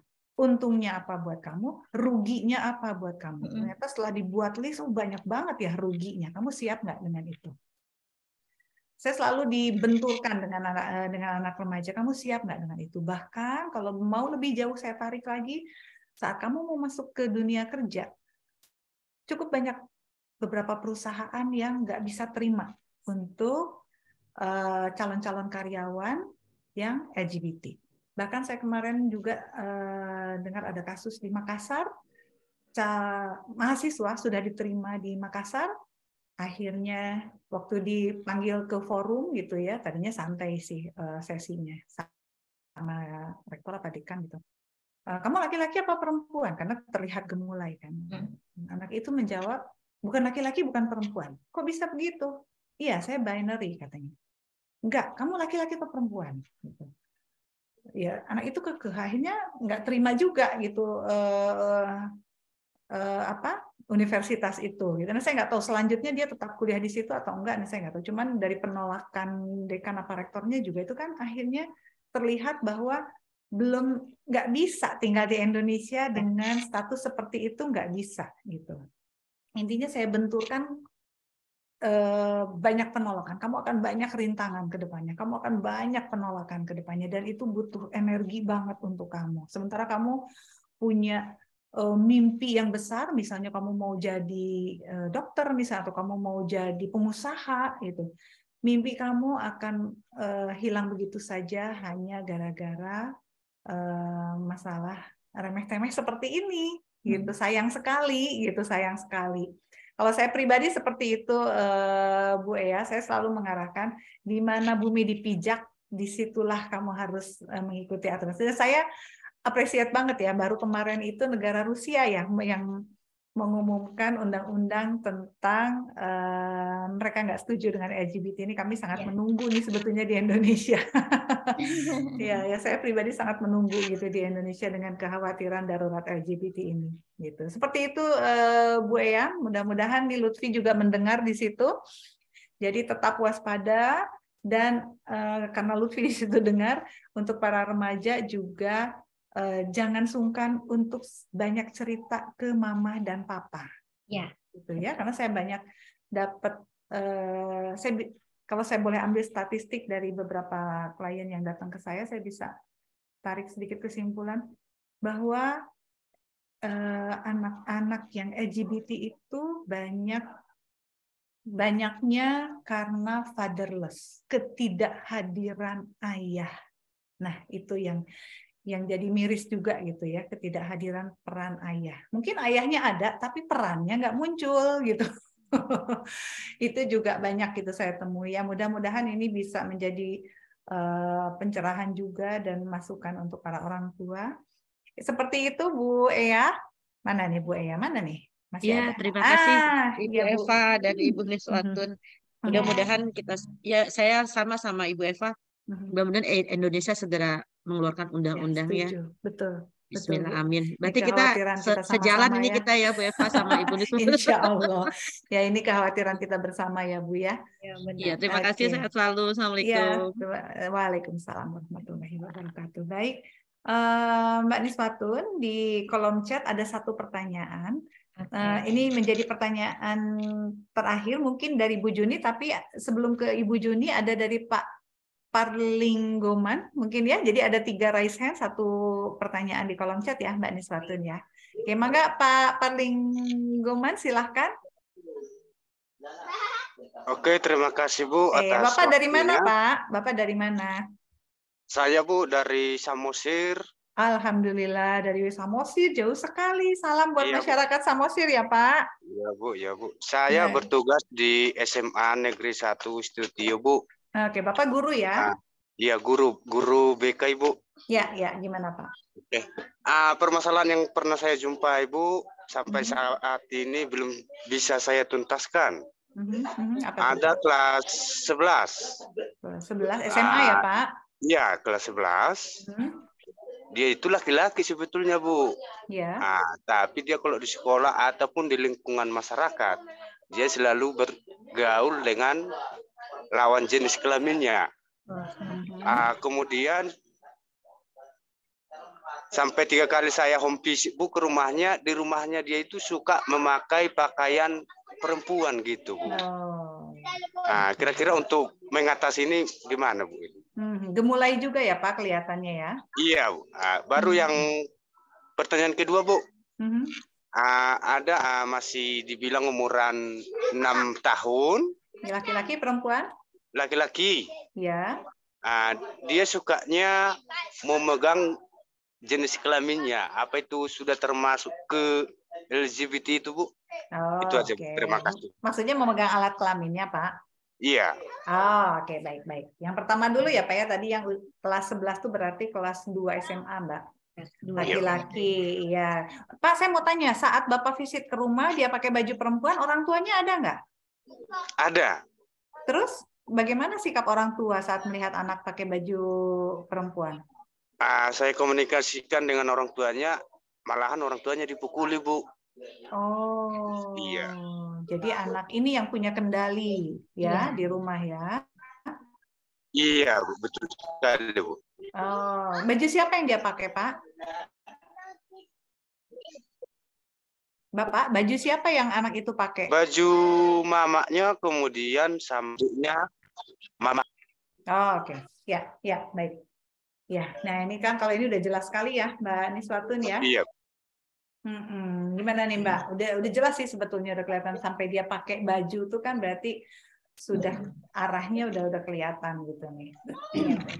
Jadi kalau kelas 11 tuh usia berapa ya? Usia 17 ya? 17 tahun. 17-18 Bu. Ya, udah mau mulai terbentuk kepribadiannya memang. Iya. Menurut Bun Eva itu apa ya, untuk relasi romantisnya udah ke arah serius kali ya itu ya? Untuk relasi romantisnya, nah saya nggak tahu tuh, dia kan tadi banyak bermain dengan anak perempuan ya Pak? Iya betul sekali Bu. Tapi kan itu masih sebatas bermain aja Mbak kalau untuk relasi dengan lawan jenisnya gitu. Tapi lihat dari perilaku dia yang pakai baju perempuan dan dianya gemulai gitu, berarti kan arahnya udah kelihatan ya Mbak. Iya. Dia punya pacar nggak? Bapak pernah tanya dia punya pacar nggak? Enggak Bu, nggak ada pacar katanya. Nggak ada pacar. Jangan dulu. Duduk. Jadi perempuannya sudah muncul gitu ya Mbak? Iya betul sekali Bu. Hasrat untuk seperti perempuannya udah ada di dia. Dia pakai apa Bu? Makeup gitu. Ya. Kalau langkah yang udah pernah Bapak lakukan apa aja selain visit ke rumahnya? Hari itu saya panggil, kebetulan di sekolah saya belum ada ruangan BK Bu. Jadi saya ajak dia keliling-keliling sekolah, lingkungan sekolah. Saya tanya, kenapa kok bisa gitu? Saya tanya, padahal kamu itu cowok loh, padahal kau ganteng, Bapak bilang gitu. Kayak mana Pak? Memang udah kayak gini, katanya gitu. Ayahnya ada Pak? Ayahnya ada. Dia nggak takut juga sama ayahnya? Dia lawan juga enggak, ayahnya? Ayahnya dipukul Bu, dilawan. Ya, berarti nggak ada figur yang dia takutin ya di rumah ya Pak ya? Iya Bu. Tapi dia masih mau dengar kalau Bapak bicara? Kadang-kadang Bu. Bapak ini ada-ada aja gitu, terus pergi gitu dia.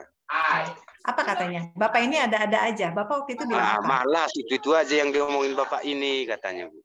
Oh, karena Bapak memusiknya ya? Iya Bu. Oh, oke. Seneng tuh banyak anak-anak tuh teriak-teriak. Iya, masih anak kecil, Bu. Bapak pernah tanya sama dia, kamu nyaman nggak pakai baju seperti ini? Lebih nyaman, Bu. Dibilang, Bu. Lebih suka katanya. Ya, tadi dia bilang. Kamu tahu ini salah? Bapak pernah bilang juga ke dia? Iya, udah saya bilang, Bu. Terus apa katanya? Ya nggak kenapa-kenapa, Pak. Ya biasa aja kali katanya. Gitu. Oke. Itu sih sepertinya sudah ke arah klinis ya, Pak. Iya, benar. Itu ranahnya Eva tuh sudah tuh. Sudah Jadi pakai saya baju serahkan perempuan. Eva. Karena itu sudah berpakaian perempuan, dia juga senang pakai baju perempuan, sudah pakai make up gitu. Jadi memang udah ke arah klinis gitu ya, Pak ya. Kalau anaknya dibawa ke tenaga profesional pun itu akan digali banyak sekali apa yang menjadi inti masalah anak ini gitu. Karena saya lihat di rumah pun sepertinya dia nggak ada figur otoritas yang menerapkan norma aturan. Itu kan akhirnya nggak jalan kan? Karena figur otoritasnya nggak berfungsi gitu, Pak. Nah, mungkin nanti kalau Bapak bisa, saya nggak tahu ya di Pulau Samosir ada nggak ya, memang anak ini perlu bantuan tenaga profesional psikolog, Pak, untuk penanganannya, gitu. Mumpung masih di usia 16-17 tahun, mudah-mudahan masih bisa diarahkan, tapi Bapak sudah betul, sebetulnya Bapak dekati terus anak itu, kebetulan ini guru BK-nya laki-laki, coba diajak untuk aktivitas-aktivitas yang maskulin, coba diajak terus ya Pak ya, gitu. Diajak untuk aktivitas-aktivitas maskulin, misalnya apa? Ajak kek sekali-kali betulin mesin motor misalnya, gitu ya. Ajak kek untuk kerja dia yang pakai otot gitu. Nah saya nggak tahu tuh Bapak kalau di sekolah bisa ajak apa gitu. Ajak sekali-kali ke rumah Bapak juga nggak apa-apa gitu. Dia lihat peran Pak Parlinggonan ini di rumah sebagai laki-laki harusnya seperti apa. Itu kan yang perlu anak ini lihat sebetulnya. Dan mungkin kehangatan dan diskusi dari Bapak gurunya ini mungkin bisa mengisi ruang kosong yang ada di anak itu, Pak, yang dia nggak bisa dapat di rumah. Iya, Bu. Gitu ya. Jadi ini peran Bapak mudah-mudahan bisa mengisi ruang kosong sih tadi yang saya sampaikan. Karena saya yakin pasti ada ruang kosong yang belum terisi di dia. Yang tadi entah itu peran ayah mah gitu yang memang dirasakan nggak ada gitu ya. Nah mungkin mudah-mudahan Pak Parlinggonan ini yang bisa menggantikan peran figur ayah. Dan jadi nanti Bapak yang jadi role modelnya dia, model yang akan dia tiru nantinya. Gitu ya. Jadi jangan dilepas Pak, didekati terus anaknya sambil tadi coba ajak untuk aktivitas yang maskulin. Nah, yang pakai otot gitu ya, suruh ikut Bapak betulin mesin motor kayak apa kayak diajak terus Pak, dipepet terus sama bapaknya. Ilmu pepet namanya. Iya, sama kalau di sana ada psikolog, bisa juga Bapak arahkan untuk konsultasi ke tenaga profesional psikolog Pak. Iya. Ya. Ya Pak, mudah-mudahan Bapak bisa coba ya. Ini saya senang banget nih guru-guru yang concern dengan anak-anaknya. Mudah-mudahan Bu, ini kalau di Samosir nggak ada Bu. Oh, nggak kalau ada. di Samosir nggak ada. Palingan ke Siantar, kalau nggak ke Medan, itulah Bu. Berapa jam itu Pak?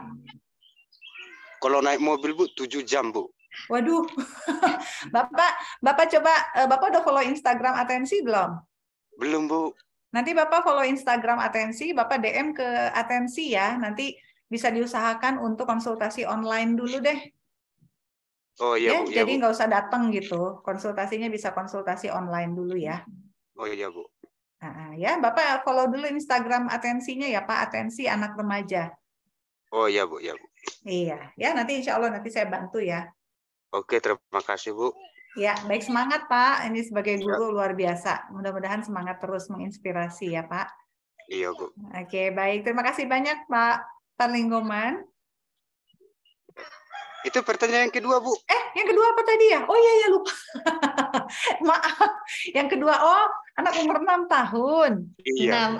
Ya, usia 6 tahun tadi yang pegang alat kelaminnya. Iya, kalau usia 6 tahun itu memang gini Pak, kan tahap perkembangan anak itu 0 sampai 2 tahun disebut fase oral. Pusat kenikmatannya ada di mulut ya Pak, makanya mainan tangan semua masuk mulut itu fase oral. Pusat kenikmatannya ada di mulut. Nanti masuk ke usia 2 sampai 4 tahun, pusat kenikmatannya ada di dubur.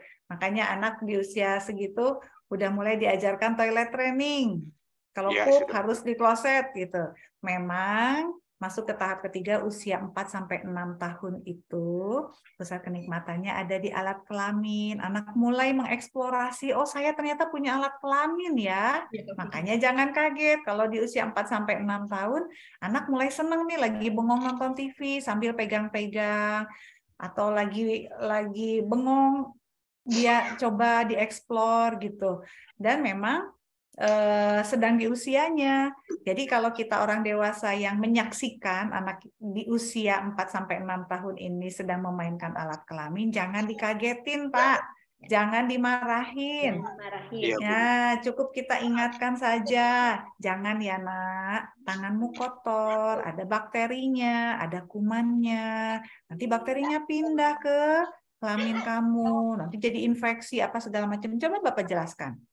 Ya, dan itu belum masuk ke tadi gejala LGBT ya. Setuju nggak Mbak Nisfatun? Iya, belum, karena memang anak saya aja masih kok. Anak saya juga yang usia 5 tahun itu, wah dia sangat ini sekali, sangat ini juga Pak.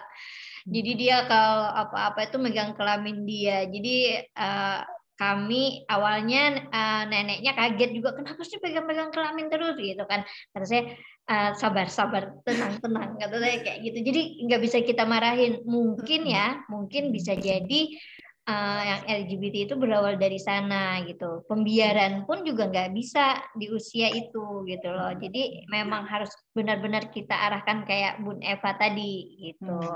Jadi dikasih tahu tapi lembut ya Pak, jangan dimarahin, jangan dikagetin ya. Iya. Oke, siap Bu. Karena itu lagi fasenya. Kalau lagi fasenya kita ancam, kita marahin, nanti dia jadi cemas anaknya. Anaknya malah jadi nggak menyadari kelamin dia apa. Jangan ya. Jadi justru harus kita bantu. Kelamin kamu itu kulitnya lunak, sensitif, nggak boleh ada kuman. Justru penjelasan itu yang dibutuhkan dari kita ya. Iya Bu. Ya. Oke, ya. Ada lagi Pak? Udah, itu aja Bu. Ya, semangat terus. Jangan lupa follow Instagram Atensi ya Pak. Insya Allah nanti saya bantu ya. Terima kasih Bu. Ya. Iya, baik. Terima kasih banyak Pak Nainggolan. Oke, yang pertanyaan terakhir Mbak, ada di kolom chat sebetulnya. Dari Ibu Dr. Anda Juni Astati ya. Saya nggak pakai kacamata, sebentar. Ya, Dr. Anda Juni Astati. Iya. Katanya, betul, dari Langkat. Oh, luar biasa. Di sekolah kami juga ada beberapa orang siswa SMA laki-laki yang gemulai karena sudah komunikasi dengan orang tua tapi belum ditanggapi. Ini nih, katanya sudah komunikasi dengan orang tua tapi belum ditanggapi sama orang tuanya. Gimana nih Mbak? Kalau gurunya udah belum ditanggapi, berarti kan orang tuanya bisa jadi menyangkal. Orang tua mana sih yang bisa terima gitu ketika orang lain yang mengasih tahu gitu loh. Ketika orang lain yang lebih duluan menyadari anaknya LGBT misalkan kayak gitu, gemulai atau apa kayak gitu kan. Nah, jadi ketika sudah tidak ada respon dari orang tua atau belum ada respon dari orang tua, sedangkan guru sudah melihat itu sangat mengkhawatirkan, menurut saya sih ada baiknya guru guru yang mengambil peranan gitu, guru yang mengambil peranan, berikan edukasi ke mereka gitu.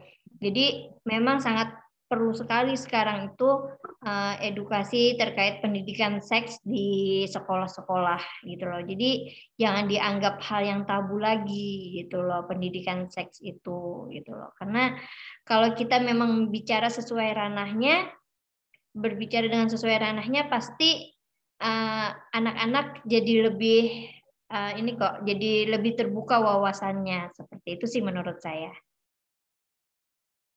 Iya, Bu siapa tadi? Bu Juni. Bu Juni. Ya boleh Bu Juni, tanggapannya boleh silahkan. Nah ini dia Ibu. Ibu dari mana Bu? Dari Langkat ya? Ibu suaranya belum ada nih Bu. Oh ya di unmute dulu. Oke. Ya, Ibu dari Langkat Bu. Iya. Luar biasa, alhamdulillah. Kayak gimana nih Bu? Jadi tadi kalau orang ya menyampaikan sesuatu yang tidak mengenakan tentang anaknya memang harus hati-hati sekali. Gimana Bu kemarin Bu? Ini salah satu kasusnya Bu. Siswa kita ini tinggal sama nenek. Oh, oke. Orang tuanya tidak berada di rumah. Tapi masih serumah? Enggak. Orang tuanya sama ayah sama ibu berpisah. Di masing-masing punya rumah sendiri masing-masing, sudah punya keluarga sendiri masing-masing, anak dengan nenek. Aduh, kasihan ya. Terus? Ya, jadi neneknya ya mungkin namanya kasih sayang nenek kan, melihat cucu yang ditinggal begitu ya udahlah biar aja gitu. Iya, benar. Ya. Kemarin yang disampaikan dari pihak sekolah ke neneknya apa ke orang tuanya? Ke neneknya, karena dia tidak satu kota juga Bu, udah ke Medan gitu. Kami satu kabupaten kami ini Kabupaten Langkat, di desanya lagi, mereka di kota Medan orang tuanya. Jauh Bu? Jauh, 3 jam perjalanan. Jadi surat tadi yang dari sekolah itu disampaikan ke neneknya dan neneknya nggak ada tanggapan. Ya biasa aja gitu, tidak seolah-olah sepertinya ya udah biasalah anak-anak muda. Gitu. Tapi tidak ada tanggapan atau tidak paham Bu neneknya? Mungkin juga ya Bu, bisa juga. Iya. Bisa juga nggak paham gitu. Jadi pendekatan dari pihak sekolah nih yang dibutuhkan, menjelaskan tadi kata Mbak Niswatun, coba jelaskan. Visit aja ke rumahnya nggak apa-apa, gitu. Coba jelaskan supaya neneknya paham gitu. Karena kemarin menyampaikannya lewat apa Bu? Langsung Anda visit ke neneknya. Apa yang disampaikan ke neneknya kemarin? Gejala-gejala yang ada sama diri siswa ini, gimana dia di sekolah, gimana dia bergaul, berpakaian gitu. Kan kita lihat juga suka seperti yang dibilang Mbak Niswatun. Mbak Niswatun suka tangannya lentik-lentik, terus suka bergaulnya itu berkawan dekatnya itu semuanya perempuan. Terus, nah, ya, jadi ciri-cirinya udah betul tuh Mbak Niswatun katanya tadi. Nah, jadi tadi gimana nih Mbak Niswatun? Kalau misalnya tadi kata Bu Niswatun kan pihak sekolah yang berperan gitu ya. Kalau misalnya neneknya, tapi sekali lagi Bu, coba mungkin gini ya Bu ya kalau saya tangkap ya, menjelaskannya seperti apa ke neneknya. Nah itu informasi itu yang mungkin belum sepenuhnya dipahami oleh nenek. Nenek mungkin nggak update juga ya di medsos-medsos ada istilah LGBT lah apa segala macam gitu. Jadi mungkin yang disampaikan dari sekolah ke neneknya adalah kekhawatiran apa. Nah itu kekhawatiran apa yang ditangkap oleh sekolah kalau anak ini berperilaku seperti ini, kekhawatiran apa yang dikhawatirkan oleh sekolah terhadap anak ini. Mungkin itu aja yang disampaikan. Khawatir Bu, nanti kalau keterusan dan tidak ditangani, anak ini jadi kecenderungannya misalnya ke arah perempuan. Ini anak juga banyak Bu diejek sama teman-temannya. Ini anak juga Bu jadinya nggak punya teman, dijauhi. Nah mungkin ke situ Bu arahnya Bu. Kalau itu pasti paham neneknya. Cucu saya jadi dijauhin katanya. Kalau itu kan pasti paham gitu. Olokan gitu Bu. Iya pasti gitu kan. Akhirnya nggak punya teman gitu. Terus saya lihat juga anaknya jadi nggak ceria juga di sekolah gitu. Teman-teman pada ngomongin gitu. Nah mungkin kalau ibu menjelaskannya ke konkret, ke hal nyata apa yang terjadi di sekolah, mungkin neneknya bisa lebih paham gitu. Mudah-mudahan bisa kooperatif gitu neneknya ya Bu ya. Terima Karena kasih. ini perlu aktif juga ya berarti sekolahnya ya Mbak Niswatun ya. Iya benar, karena benar kata Bu Juni tadi ya juga gitu loh, bahwa kasih sayang nenek itu biasanya luar biasa, apalagi dengan kondisi orang tua yang seperti itu gitu loh. Akhirnya si nenek mencoba untuk melindungi seperti itu, karena jadi memang sangat perlu peran dari sekolah nih akhirnya untuk anak-anak yang seperti ini gitu loh. Jadi kalau ngomong sama orang yang lebih tua itu lebih enak saya rasa ya gitu loh. Jadi kita ngomong yang santai aja ke mereka, pasti mereka udah nggak perlu yang berhati-hati seperti ke remaja ya Bu ya, menurut saya. Kalau ke remaja itu harus benar-benar hati-hati kayaknya ya Bu ya, Bu Juni ya, Bu Eva ya. Tapi kalau ke orang tua itu kita bisa santai gitu loh. Bisa bilang, Bu hati-hati Bu gitu, kayak ngegosip aja gitu loh.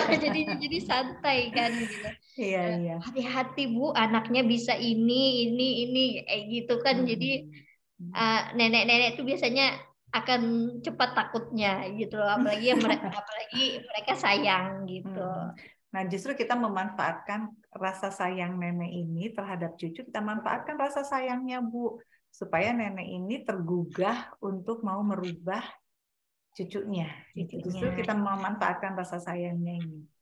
Ya, oke, ada lagi Bu Juni? Sudah Bu, makasih. Iya, baiklah. Ini dari Langkat ya. Ajak Bu masyarakat Langkat untuk follow Instagram Atensi Anak Remaja ya Bu. Iya. Ya, makasih banyak. Makasih Bu. Oke, wah, alhamdulillah. Nih berarti pertanyaan terakhir dari Bu Juni barusan ya, Mbak Niswatun. Memang ini jadi kekhawatiran global kalau saya lihat ya. Jadi kekhawatiran global, dan memang yang sangat ditunggu itu adalah ketegasan dari pemerintah ya. Kita wait and see akhirnya. Baik, Mbak Niswatun, pertanyaannya sudah habis.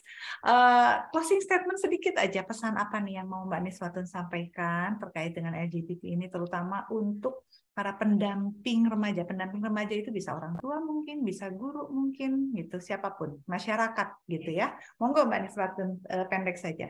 Oke, untuk pendamping remaja ya. Yuk, mari kita lebih terbuka lagi wawasannya. Mari kita penuhi remaja kita dengan cinta, ya, agar mereka merasa diterima dengan sosok mereka, gitu, sehingga mereka mudah untuk mengetahui jati diri mereka. Itu aja sih menurut saya. Iya betul ya. Jadi memang kita harus jadi tempat bagi mereka untuk bercerita ya. Baik, terima kasih banyak Mbak Niswatun. Bu Eva, maaf. Ya, kenapa? Yang kenapa? tadi games kita yang tadi gimana? Ada yang betul nggak ya? Iya betul. Kok saya jadi lupa ya? Sebentar, mari kita cek. Ada yang betul nggak? Saya nggak bisa ngecek soalnya tadi. Katanya dari Pak Parlinggonan, remaja yang romantis. Benar? Yang romantis. Benar nggak Pak? Ada juga Bu Rimayani, remaja yang sehat. Ada juga dari Ibu Juni, remaja yang pintar. Ada nggak yang ini? Kelihatan nggak? Remaja yang bahagia, remaja yang bijak. Nggak ada Mbak. Ada nggak yang jawab itu? Nggak ada. Oke. Berarti belum ada yang beruntung. Belum ada yang beruntung. Nanti di lain waktu ya. Ya, amin. Game lagi. Kita nge-game lagi. Baik, terima kasih banyak Mbak Niswatun untuk waktu dan ilmunya. Ini sangat bermanfaat sekali untuk kita semua. Mudah-mudahan juga membuka pikiran dan wawasan kita semua sebagai masyarakat yang pastinya mendampingi anak dan remaja kita sedari dini. Kita tadi sudah tahu mendampingi anak dengan cinta. Nah, itu kan mudah tuh diingat ya. Baik, hatur nuhun, terima kasih banyak Mbak Niswatun sebagai narasumber, Ibu Bapak peserta yang sudah berkenan hadir.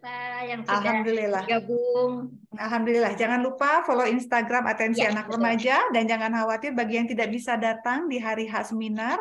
Semua rekaman seminar Atensi bisa diakses di YouTube channel Atensi Anak Remaja. Sekali lagi bisa diakses di YouTube Atensi Anak Remaja. Jangan lupa untuk like dan subscribe channelnya. Baik, terima kasih banyak. Terima Dengan kasih demikian Bu saya Pipit. tutup. Terima kasih Wassalamualaikum anak-anak warahmatullahi saya yang wabarakatuh. Mana? Mana, Tadi itu Mbak? Ahya. Oh, oke. Salam. Mangga, wassalamualaikum Mbak Rika. warahmatullahi wabarakatuh. Waalaikumsalam warahmatullahi wabarakatuh. Oke, sampai ketemu di seminar berikutnya ya. Oke, Ayo, siap. monggo. Saya tutup ya, Terima Mbak. kasih. Makasih Oke, banyak, siap. Mbak Niswatun. Hatur nuhun. Terima kasih banyak. Terima kasih. Iya, baik izin saya tutup Zoom-nya.